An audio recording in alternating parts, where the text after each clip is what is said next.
जय श्री राम दोस्तों।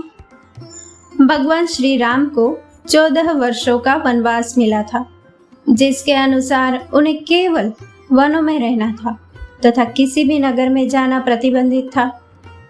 श्री राम ने अपने वचन का भली भांति पालन किया तथा 14 वर्षों तक अपनी पत्नी सीता तथा भाई लक्ष्मण के साथ वनवासियों की भांति जीवन व्यतीत किया। इस दौरान वे भारत के उत्तरी तट से लेकर दक्षिणी तट तक गए। तो चलिए हम जानते हैं आज भगवान श्री राम के वनवास का मार्ग तथा इस दौरान वे कहां कहां रुके और क्या क्या कार्य किए।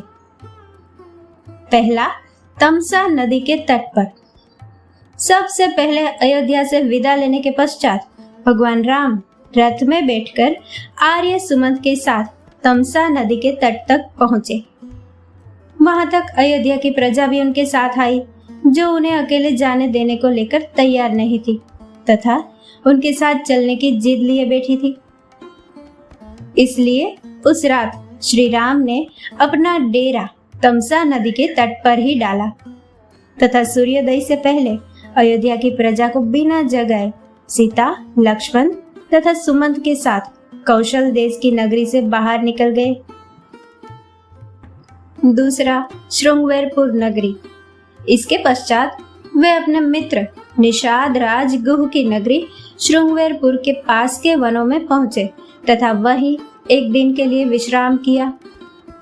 उनके मित्र गुह ने उनका बहुत आदर सत्कार किया। अगले दिन उन्होंने सुमंत को रथ लेकर अयोध्या लौट जाने का आदेश दिया तथा वहां से आगे पैदल ही यात्रा करने का निर्णय किया। फिर उन्होंने केवट के सहारे गंगा नदी को पार किया तथा उस पार कुरई गांव उतरे। तीसरा, प्रयाग। गंगा पार करके श्री राम, माता सीता, लक्ष्मण तथा निषाद राज गुह के साथ प्रयाग चले गए। वहां उन्होंने त्रिवेणी की सुंदरता को देखा तथा आगे मुनि भारद्वाज के आश्रम पहुंचे। यहाँ उन्होंने मुनि भारद्वाज से अपने रहने के लिए उत्तम स्थान पूछा, जिन्होंने यमुना पार चित्रकूट को उत्तम बताया। चित्रकूट। इसके पश्चात श्री राम ने अपने मित्र निषाद राज गुह को भी वहां से वापस अपनी नगरी लौट जाने का आदेश दिया तथा माता सीता व लक्ष्मण के साथ यमुना पार करके चित्रकूट चले गए। चित्रकूट पहुंचते ही उन्होंने वाल्मीकि आश्रम में उनसे भेंट की तथा गंगा की धारा मंदाकिनी नदी के किनारे अपनी झोपड़ी बनाकर रहने लगे। यहीं पर उनका भरत से मिलन हुआ था।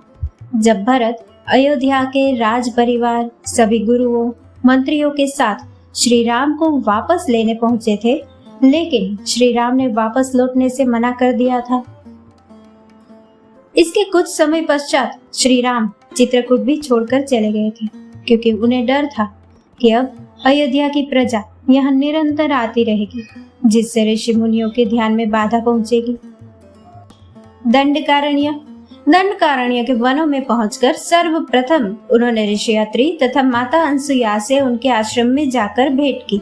माता अनसुया से माता सीता को कई बहुमूल्य रत्न, आभूषण तथा वस्त्र प्राप्त हुए। ऋषि अत्रि से ज्ञान पाकर वे आगे बढ़ गए। इसके पश्चात उनका विराध राक्षस से सामना हुआ, जिसका उन्होंने वध किया। तब वे सर्वंग ऋषि से मिले, जिनकी मृत्यु समीप ही थी। श्री राम से भेंट के पश्चात ऋषि सर्वंग ने अपने प्राण त्याग दिए तथा प्रभु धाम में चले गए। इसके पश्चात भगवान राम दंडकारण्य के वनों में घूम घूम कर राक्षसों का अंत करने लगे। प्रभु श्री राम ने अपने वनवास काल का ज्यादातर समय दंडकारण्य के वनों में ही बिताया था। जब दंडकारण्य के वनों में प्रभु श्री राम ने अपने वनवास काल के 10 से 12 वर्ष बिता दिए, तब उनकी भेंट महान ऋषि अगस्त्य मुनि से हुई। अगस्त्य मुनि ने श्री राम को उनका अगला पड़ाव दक्षिण में गोदावरी नदी के किनारे पंचवटी में बनाने को कहा।